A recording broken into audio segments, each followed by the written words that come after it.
ये एक लोक कथा है, गाँवों में अक्सर सुनाई जाती है। किसी गांव में एक गरीब किसान था। घर में उसकी पत्नी और वो दो ही लोग थे। उनके दिन गरीबी में गुजर रहे थे।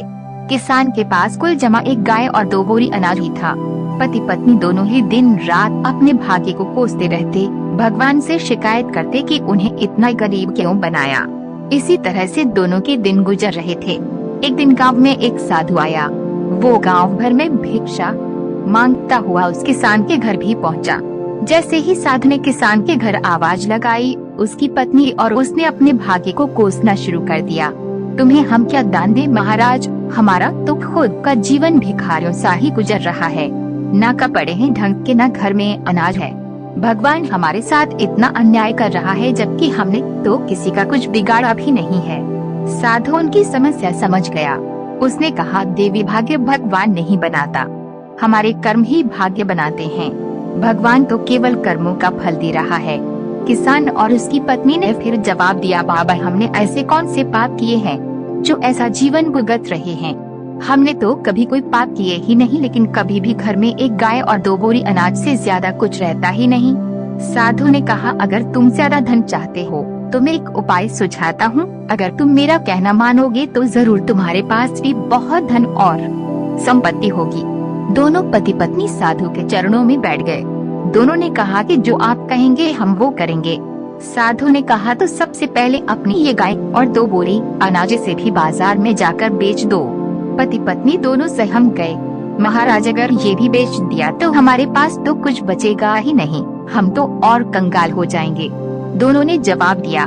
साधु ने समझाया, मैं जो कह रहा हूँ वैसा करो, अगर नुकसान हुआ तो भरपाई मैं कर दूंगा। मैं तुम्हें फिर से एक गाय और 2 बोरी अनाज ला दूंगा।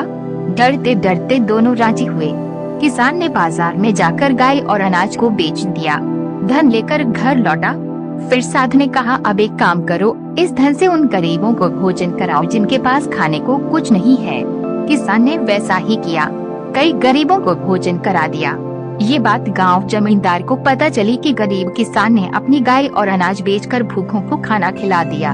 उसने तुरंत अपने सेवक को बेचकर किसान के घर एक गाय और 2 बोरी अनाज भिजवा दिया। साधु ने फिर किसान से कहा कि इसे भी बेचकर आओ और कल फिर गरीबों को भोजन कराओ। किसान ने फिर ऐसा ही किया।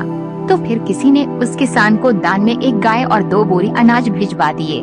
साधु के कहने पर किसान रोज गरीबों को इसी तरह भोजन कराता रहा और उसके यहाँ रोज दान आने लगा।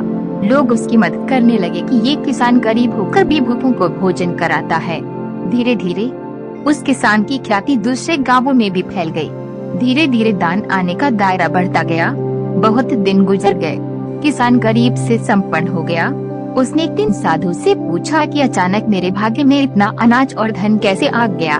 साधु ने उसे समझाया कि तू इस धन से दूसरों को भोजन करा रहा है, ये उन्हीं के भाग्य का धन है जो भगवान तुझे दे रहे हैं। कहानी का सार, हमेशा अपनी असफलताओं और दुर्भाग्य के लिए भाग्य या भगवान को कोसना ठीक नहीं है। अपने कर्म बदल कर देख ले। संभव है कि हमारे कर्म ही ऐसे ना हो कि भाग्य उस